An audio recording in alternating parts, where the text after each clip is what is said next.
kharajna ma'a Rasulillah sallallahu alaihi wasallam hatta idza kunna biwaddan qala makanakum hatta atikum fantalaqa thumma ja'ana wa huwa thaqilun faqala inni ataitu qabra ummi Muhammadin fasa'altu rabbi asy-syafa'ah ya'ni laha famana'aniha wa inni kuntu nahaitukum an ziyaratil quburi fazuruha. Fasal sini hanya disebutkan faslun saja ya, satu fasal. Tidak disebutkan fasal tentang apa. Mungkin yang diinginkan oleh Ibnu Katsir di sini adalah fasal yang berkaitan dengan wafatnya ibunda Nabi sallallahu alaihi wa ala alihi wasallam. Ya.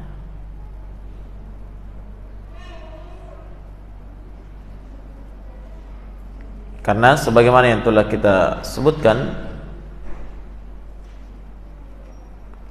pada pertemuan yang telah berlalu bahwa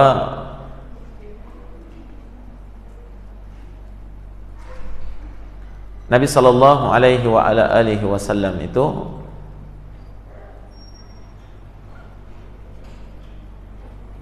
pada umur sekitar 4 tahun Nabi sallallahu alaihi wasallam dikembalikan pengasuhannya kepada ibundanya. Setelah peristiwa apa kemarin? Pembelahan dada Nabi sallallahu alaihi wasallam yang menjadikan Halimatus Sa'diyah merasa khawatir ya, akan bahaya menimpa anak susuannya itu. Maka Nabi dikembalikan kepada pengasuhan ibunya. Dan pada umur 6 tahun Nabi sallallahu alaihi wasallam diikutkan oleh ibunya bersama dengan salah seorang pelayannya melakukan perjalanan ke Madinah untuk menziarahi keluarga Aminah yang ada di Madinah, termasuk menziarahi kuburan ayah beliau sendiri Abdullah. Naam. Namun ala kulli hal ya, ketika Nabi dan ibundanya bertolak kembali ke Mekah, di pertengahan jalan ya ibunda Nabi itu pun meninggal. Dan ketika itu disebutkan oleh para ahli tarikh Nabi berumur sekitar 6 tahun. Nah, kemudian setelah itu beliau diasuh oleh kakeknya. Tayyib.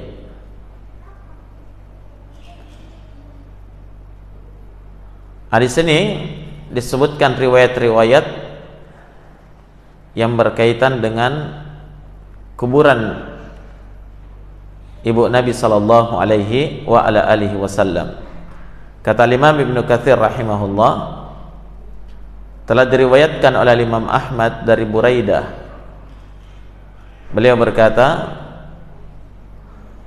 kami telah keluar bersama Rasulullah sallallahu alaihi wasallam suatu waktu, sampai ketika kami tiba di suatu tempat bernama Waddan. Tempatnya namanya Waddan.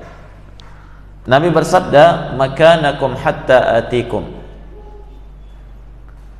silakan kalian tetap di tempat kalian ini sampai saya mendatangi kalian. Artinya jangan tinggalkan tempat ini sampai saya datang kembali kepada kalian. Fantalaqa, kemudian Nabi pun pergi. Tidak lama kemudian Nabi datang kepada kami wa huwa thaqil. Faja'a thumma ja'ana wa huwa thaqil. Nabi datang kembali dalam keadaan seperti kelihatan perasaan Nabi itu sangat berat. Kemudian Nabi bersabda, inni ataitu qabra ummi Muhammadin, saya tadi baru saja mendatangi kuburan ibu Muhammad, yakni ibunya sendiri. Fasa'altu rabbi asy-syafa'ah, saya pun meminta kepada Tuhanku untuk memberikan syafaat kepada ibu saya itu. Famana'aniha, ternyata Allah melarang saya untuk memintakan syafaat untuknya. Ini yang membuat Nabi sallallahu alaihi wasallam begitu berat perasaannya. Terlebih lagi sempat Nabi itu merasakan pengasuhan seorang ibu sekitar 2 tahun lamanya.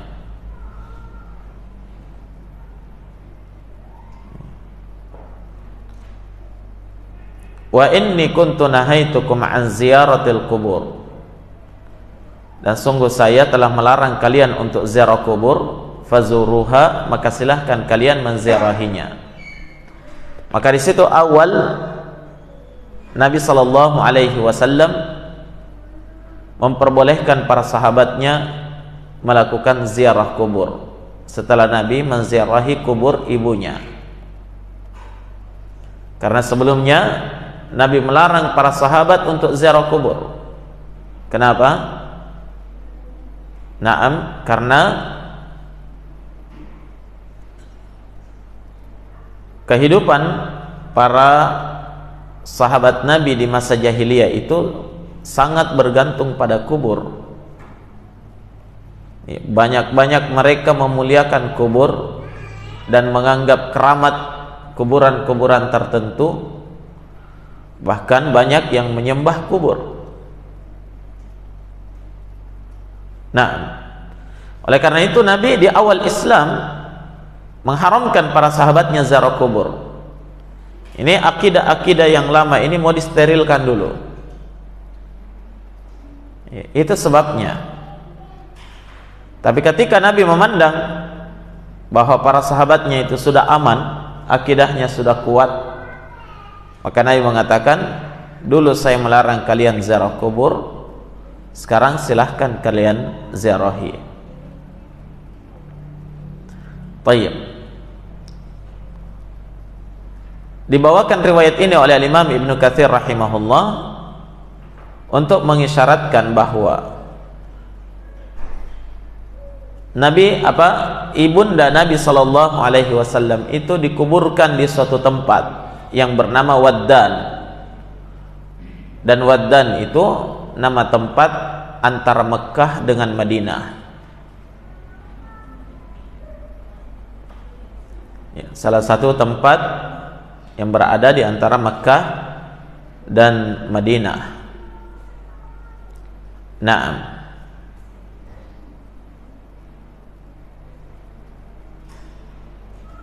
Dan di sini kita bisa melihat ya, bagaimana Allah melarang Nabi sallallahu alaihi wasallam memintakan syafaat untuk ibunya sendiri. Kenapa?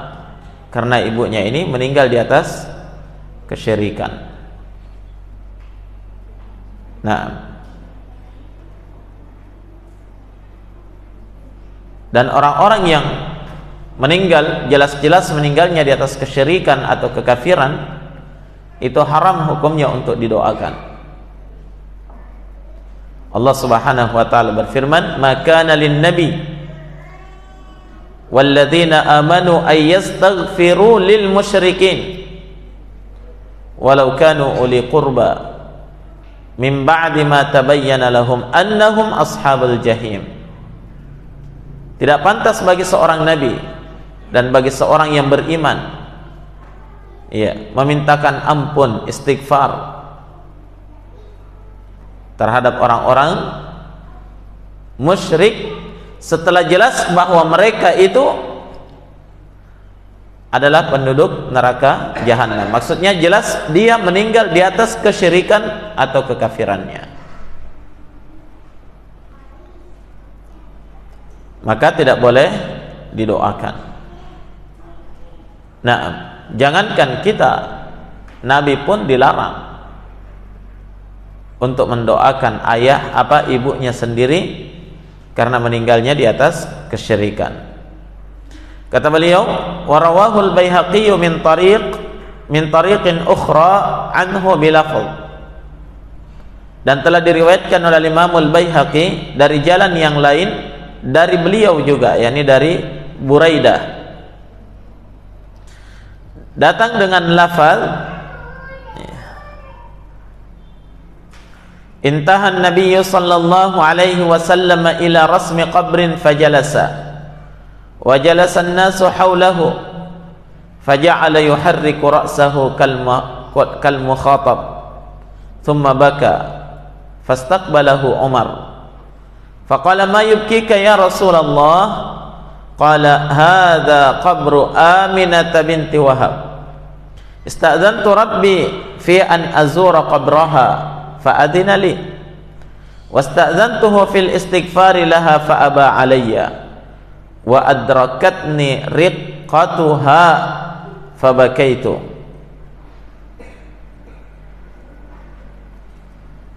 qala fama ra'aitu sa'atan akthara bakiyan min tilka as-sa'ah rawahul Baihaqi min tariqin ukhra nahwahu wa huwa wal hakim min hadits Abdullah bin Mas'ud. Suatu ketika Nabi sallallahu alaihi wasallam berhenti di hadapan sebuah nisan dari salah satu kuburan. Kemudian beliau duduk. Maka seluruh manusia itu duduk di sekeliling beliau. Kemudian Nabi Shallallahu Alaihi Wasallam menggerak-gerakkan kepalanya seperti orang yang sedang bicara, seperti ada yang mengajak beliau bicara. Kemudian Nabi menangis. Maka Umar datang kepada beliau dan bertanya, "Ma yubkika ya Rasulullah?" Apa yang menyebabkan engkau menangis wahai Rasulullah? Nabi bersabda, "Hadza qabru Aminah binti Wahab." Ini adalah kuburannya Aminah binti Wahab, ibu Nabi. Saya telah meminta izin kepada Rabbku untuk menziarahinya. Allah pun mengizinkan saya, dan saya meminta izin untuk memintakan istighfar, ampunan untuk beliau. Fa'aba alayya, Allah pun enggan untuk mengabulkan permohonan saya itu. Wa adrakatni riqqatuha fabakaitu, dan saya pun teringat akan kelembutan beliau, maka saya pun menangis. Baik. Maka Buraidah berkata, "Fama ra'aitu sa'atan aktsara bakiyan min tilka sa'ah." Saya tidak pernah melihat Nabi sesaat pun sangat hebat tangisannya dari saat beliau berada di hadapan pusara ibunya itu.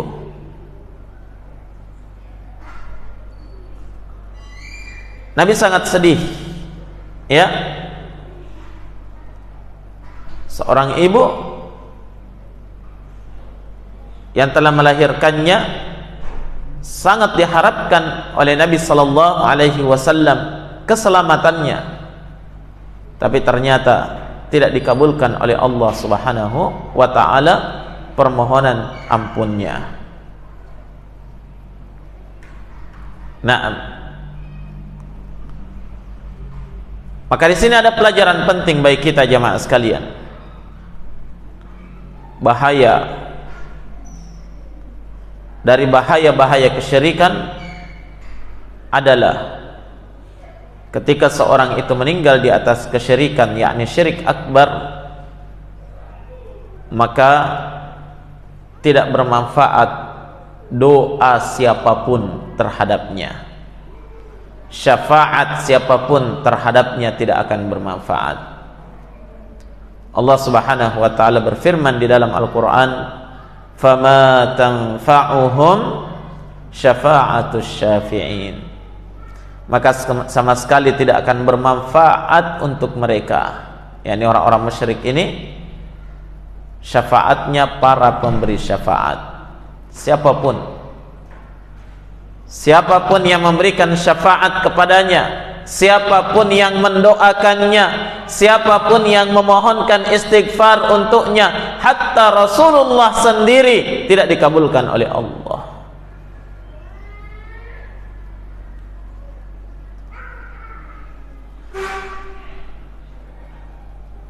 Oleh karena itu, target terbesar seorang muslim itu adalah meninggal di atas tauhid dan keimanan.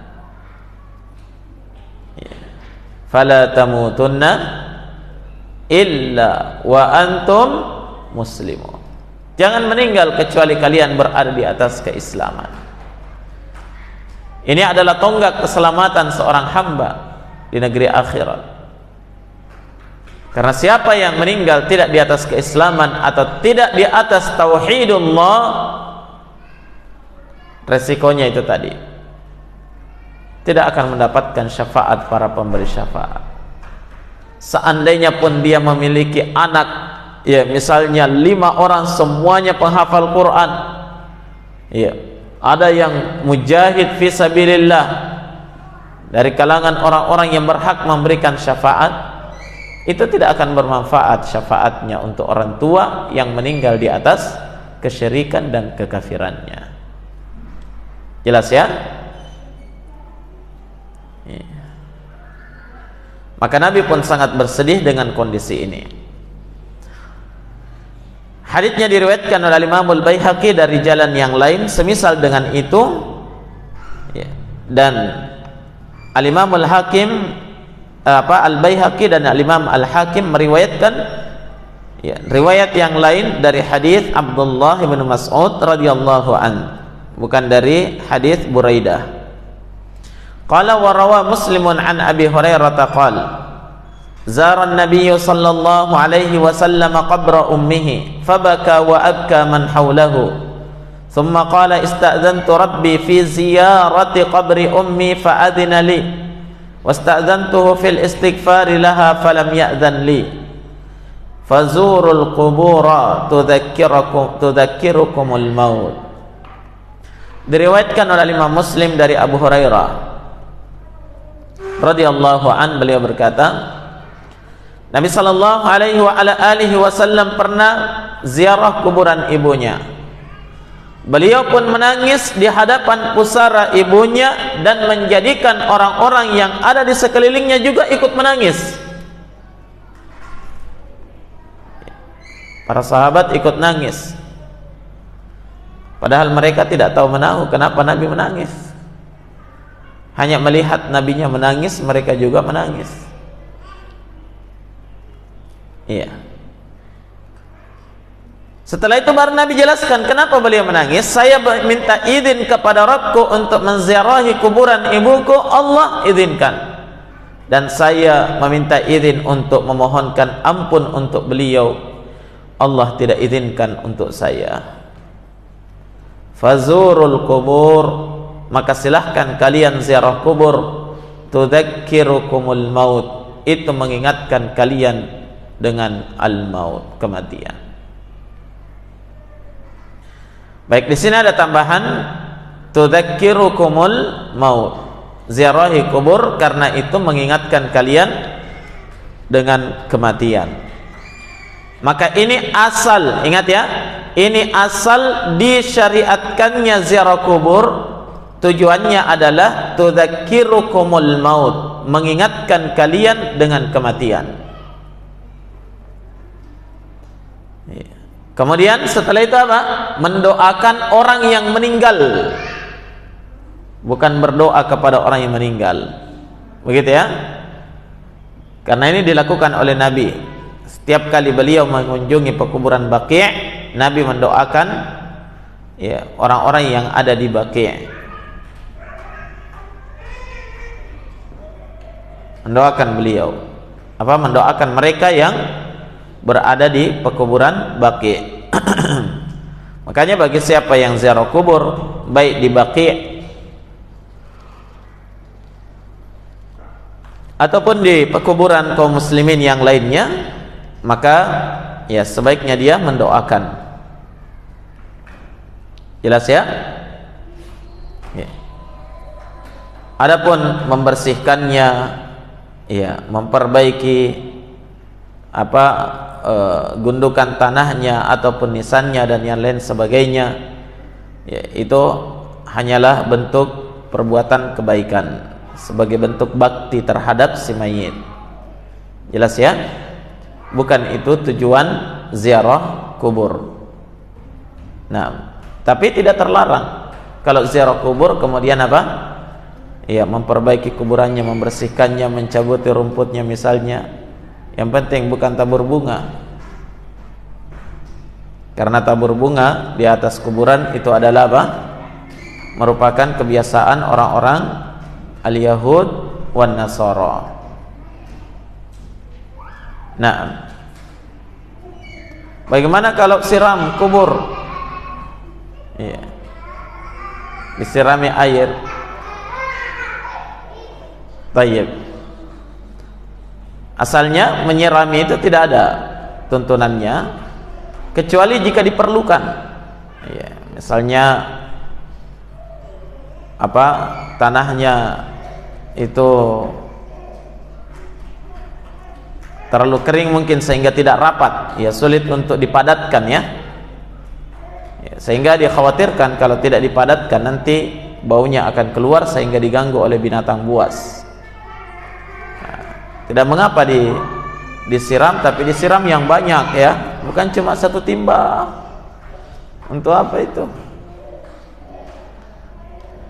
Disiram yang banyak sehingga padat tanahnya, ya, tidak terganggu oleh binatang buas. Begitu ya? Nah, jadi intinya ziarah kubur itu tadi, tudzakirukumul maut, mengingatkan kematian kepada kalian. Ini jangan sampai dilupakan ini. Banyak orang yang ziarah kubur,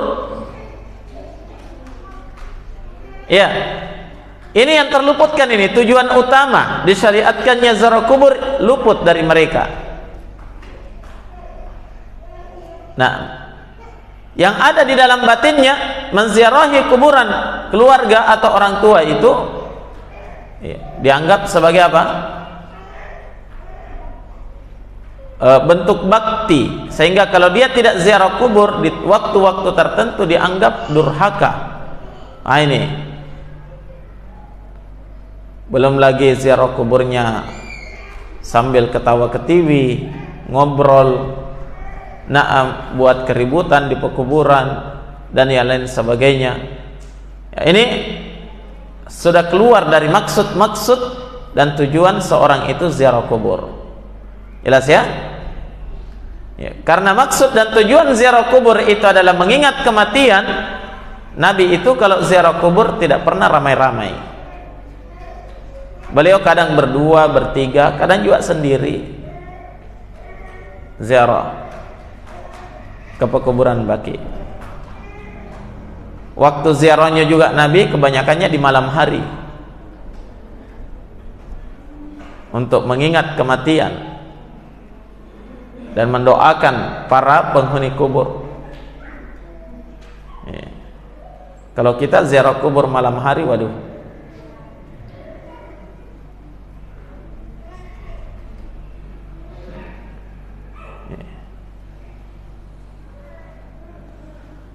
ini perbedaannya jemaah sekalian. Sehingga luar biasa ya, apa yang disyariatkan oleh Nabi itu sudah mulai terkikis, ditinggalkan oleh orang dan beralih ke maksud-maksud yang lain. Faedah ziarah kubur itu luar biasa. Baik, bagaimana kita bisa mengingat kematian ketika ziarah kubur? Ketika ziarah kubur itu justru dilakukan secara ramai-ramai, ikhtilat lelaki dengan wanita dan seterusnya. Nah, ada yang bercanda, ada ketawa-ketawa, ada yang cerita sembarang, ya. Kemudian apa namanya? Ada yang duduk di atas kuburan. Ini tidak ada apa namanya? Faidah, tidak mencapai faidah atau maksud dia melakukan ziarah kubur tersebut. Karena maksud dan tujuan ziarah kubur adalah mengingat kematian, kebaikan, iya, atau faedah ziarah kubur kembali kepada penziarah, bukan manfaatnya kepada yang diziarahi, kecuali hanya apa? Doa itu tadi. Paham? Artinya apa jemaah sekalian? Kita ziarahi kuburan mereka atau tidak, itu tidak ada manfaatnya bagi mereka, kan begitu ya? Tapi manfaatnya justru kembali kepada yang berziarah ini. Paham? Semakin sering dia ziarah kubur, maka semakin banyak manfaat yang didapatkan, karena dia semakin banyak mengingat kematian. Makanya doa ketika masuk kubur, area pekuburan yang diajarkan oleh Nabi apa? Assalamualaikum ahlad diyari minal muslimina wal mu'minin wa inna insya'allahu bikum lahiqun. Nas'alullaha lana wa lakumul afiyah. Salam sejahtera untuk kalian. Nah, wahai para penghuni kubur ini, dari kalangan kaum muslimin dan mukminin, dan insya Allah suatu saat kami akan ikut bersama kalian, cepat atau lambat. Itu doa atau zikir yang kita baca ketika masuk ke dalam kubur. Kalau kita pahami, artinya apa? Itu peringatan untuk kita juga, ya. Intinya peringatan untuk kita yang berziarah ini. Makanya keliru anggapan orang ketika lama tidak ziarah kubur, dikatakan apa? Weh, nak bian ni tamatuanna, dia buang sudah orang tuanya, tidak ingat-ingat lagi dengan neneknya dan seterusnya. Itu keliru anggapan itu. Karena dia sering ziarah atau tidak, neneknya tetap ada di situ, iya kan?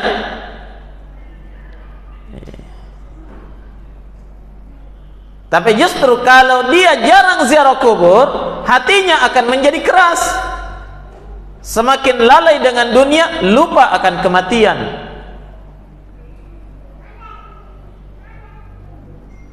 Ini persepsi masyarakat ini yang harus kita kembalikan, ya. Kita kembalikan kepada dalil Al-Quran dan Sunnah, ya. Apa sebenarnya tujuan utama di dalam agama kita sehingga kita disyariatkan untuk ziarah kubur. Nah, maka seorang kalau faham ini, semakin sering dia ziarah kubur, semakin lembut hatinya. Semakin takut kepada Allah, semakin semangat untuk mempersiapkan bekalnya menuju ke alam kubur. Tayyib. Kata beliau, wa rawa Muslimun aidan an Anas anna rajulan qala ya Rasulullah aina abi qala fin nar falamma qaffa da'ahu faqala inna abi wa abaka fin nar. Diriwayatkan oleh Imam Muslim dalam sahihnya juga dari Anas bin Malik radhiyallahu an, beliau berkata anna rajulan qala, seorang lelaki pernah berkata kepada Nabi, ya Rasulullah aina abi, di mana bapakku? Di mana tempatnya bapak saya di akhirat? Qal, Nabi bersabda finnar, di neraka. Shock dia ya. Tanya dengan harapan, ya ada harapan apa mendapatkan jawaban yang baik, ternyata dia mendapatkan jawaban bapakmu di neraka. La ilaha illallah.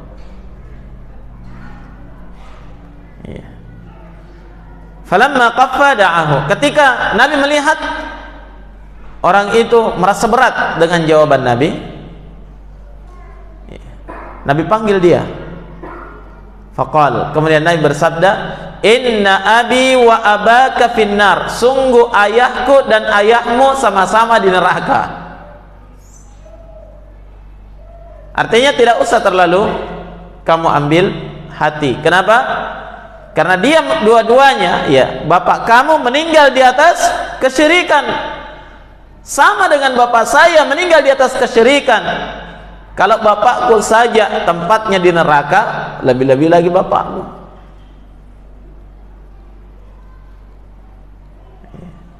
Sungguh ayahku dan ayahmu berada di dalam neraka.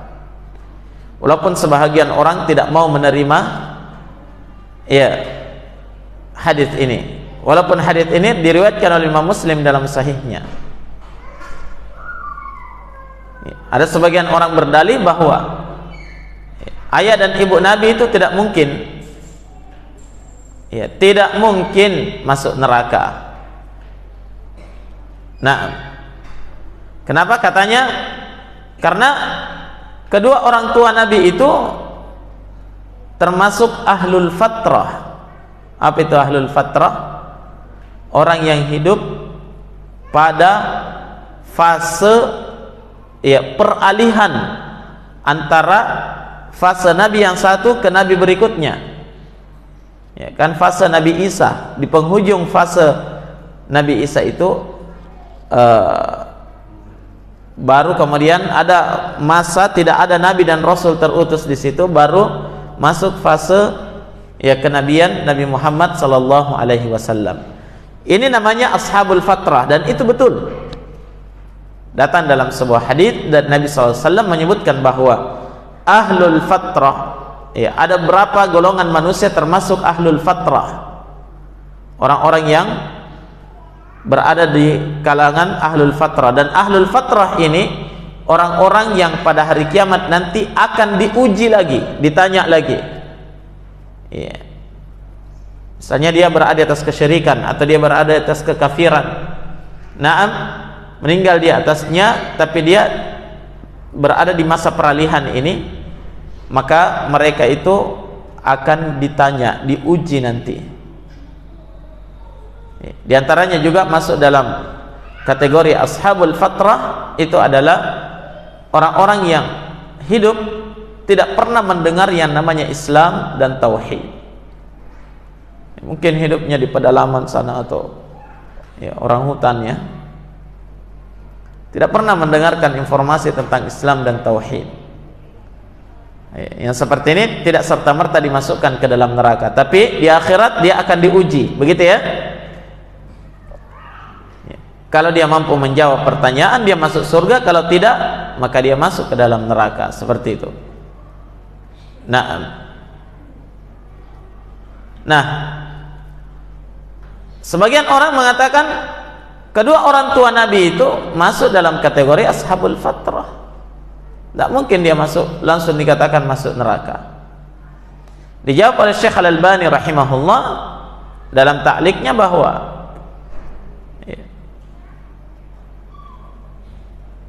hadits ini adalah hadits yang sahih, riwayat Imam Muslim dalam sahihnya. Nabi mengatakan bapakku dan bapakmu dalam neraka. Dalam hadis yang kita baca tadi, Nabi sampai menangis karena minta ampunan untuk ibunya, Allah tolak. Nah, dan hadis Nabi sallallahu alaihi wasallam yang sahih tidak mungkin dibenturkan dengan akal, kan begitu ya? Tidak bisa kita benturkan dengan akal. Kalau sudah seperti itu yang dinyatakan oleh Nabi, itulah kenyataannya. Kemudian yang kedua, kata Syekh Al-Albani, ya, ketika mereka mengatakan bahwa kedua orang tua Nabi itu termasuk ahlul fatrah, itu benar. Tapi Allah sudah memberitakan kepada Nabi bahwa walaupun dia ahlul fatrah, dia termasuk penduduk neraka. Mungkin saja di akhirat mereka ini termasuk orang yang tidak mampu menjawab pertanyaan di akhirat nanti. Paham ya?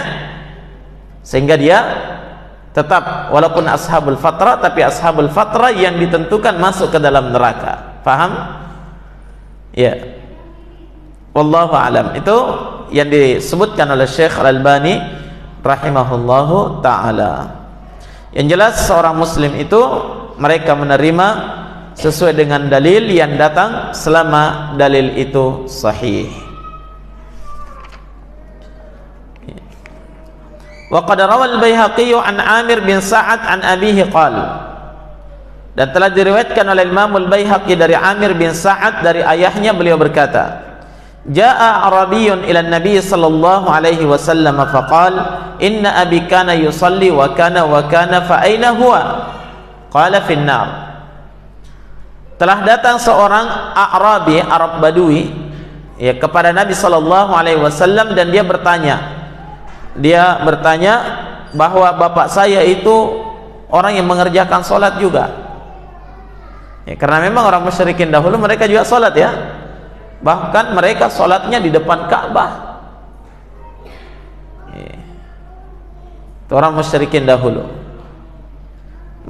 Dia juga sholat, katanya, bapakku itu rajin sholat, bapakku itu begini dan begini. Fa aina huwa? Disebutkan begini, maksudnya ya, amalan-amalan kebaikan yang dia lakukan dalam hidupnya. Maka Arab ini bertanya, fa aina huwa? Di mana dia tempatnya nanti di akhirat? Qala finnar, kata Nabi, di neraka. Coba lihat ya. Ini dalil yang menunjukkan apa?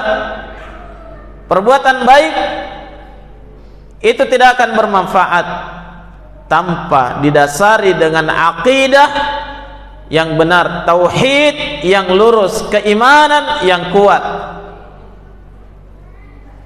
Karena kalau mau berbicara perbuatan baik, amal salih, orang-orang Quraisy, orang-orang musyrikin dahulu itu luar biasa perbuatan baiknya. Seperti yang kita sebutkan tadi, mereka sholat, walaupun sholatnya beda ya, tapi mereka sholatnya di depan Ka'bah lagi.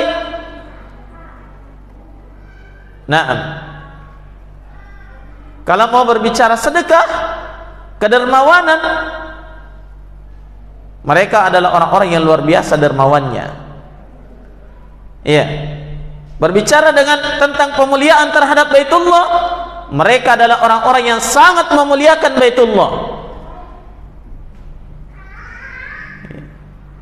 Berbicara tentang bakti kepada kedua orang tua, mereka adalah orang yang sangat berbakti kepada orang tuanya. Perbuatan baik yang mereka lakukan. Tapi kenapa Nabi mengatakan tempatnya finnar, di dalam neraka? Karena mereka tidak memiliki satu perkara yang terpenting dalam hidupnya, yaitu apa? Tauhid.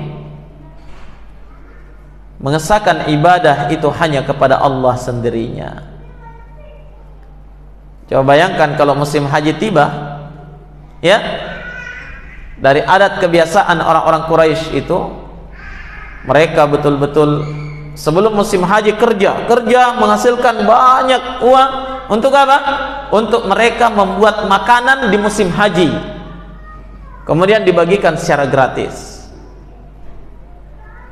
kepada orang-orang yang melaksanakan ibadah haji. Luar biasa kedermawanan mereka. Tapi kenapa tempatnya di neraka? Karena kebaikan sebanyak apapun tanpa keimanan dan tauhid itu hanyalah bagaikan fata morgana.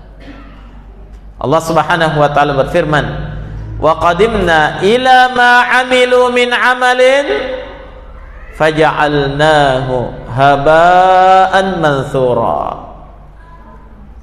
Dan kami akan datangkan di hadapan mereka semua amalan kebaikan yang pernah mereka lakukan di dunia. Dia lihat di depannya, ini pahala salatnya, puasanya, sedekahnya, na'am, baktinya dan yang lain sebagainya. Dia lihat semua di depannya.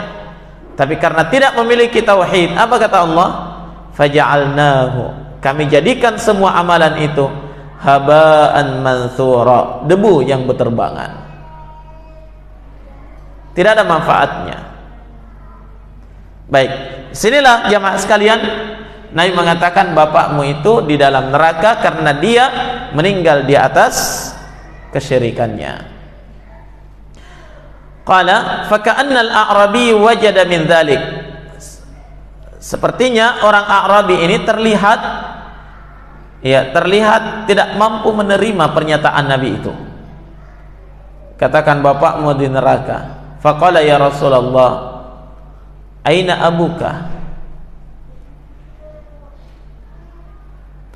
Dia pun bertanya kembali, wahai Rasulullah, kalau bapakmu di mana? Kalau bapakku kamu bilang di dalam neraka, iya. Kalau bapakmu iya di mana?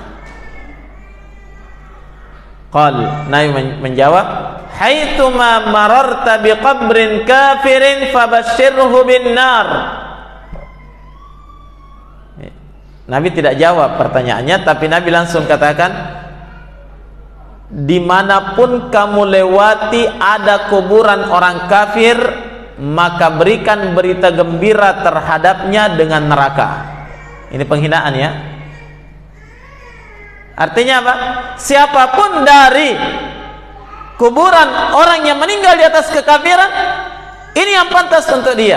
Berikan berita akan neraka untuknya, termasuk kuburan bapak saya. Begitu maksudnya ya. Termasuk kuburan ayahnya Nabi. Berikan berita gembira dengan neraka. Qala fa aslama al-a'rabi ba'da dzalik. Nah, setelah itu orang A'rabi ini masuk Islam. Faqala, maka orang Arab ini pun berkata, laqad kallafani Rasulullah sallallahu alaihi wasallam ta'aban. Sungguh Nabi telah membebani saya suatu tugas yang bikin capek. Ta'ab, melelahkan. Tugas yang sangat melelahkan. Apa itu? Ma marartu biqabrin kafirin illa basyartuhu bin nar. Ya. Tak satu pun saya melewati kuburan orang kafir kecuali saya berikan berita kepadanya, kamu masuk neraka. Tiap lewat kuburan orang kafir, kamu di neraka, kamu di neraka. Wah, capek juga dia. Ini orang A'rabi, ketika dia menerima Islam, dia laksanakan seperti apa yang diperintahkan kepadanya, tidak ditambah, tidak dikurangi.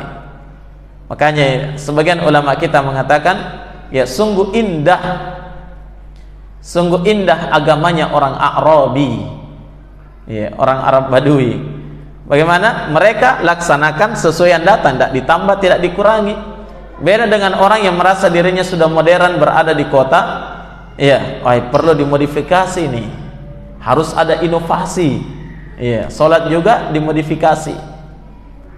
Nah, azan juga dimodifikasi dan lain sebagainya. Kalau orang Arabi tidak. Coba lihat, Nabi katakan, dimanapun kamu dapatkan ada kuburan orang kafir, berikan berita gembira dengan neraka. Dilaksanakan betul sampai capek dia.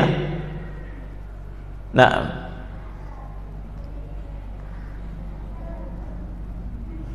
tayyib.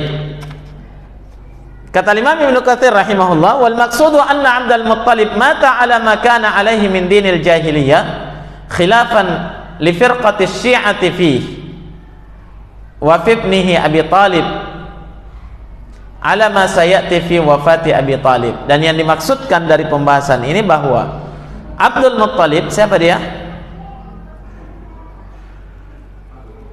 Abdul Muttalib pamannya Nabi atau kakeknya?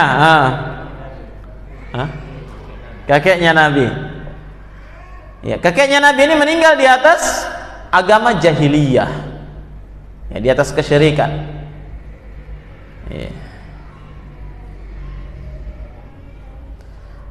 Tayyib.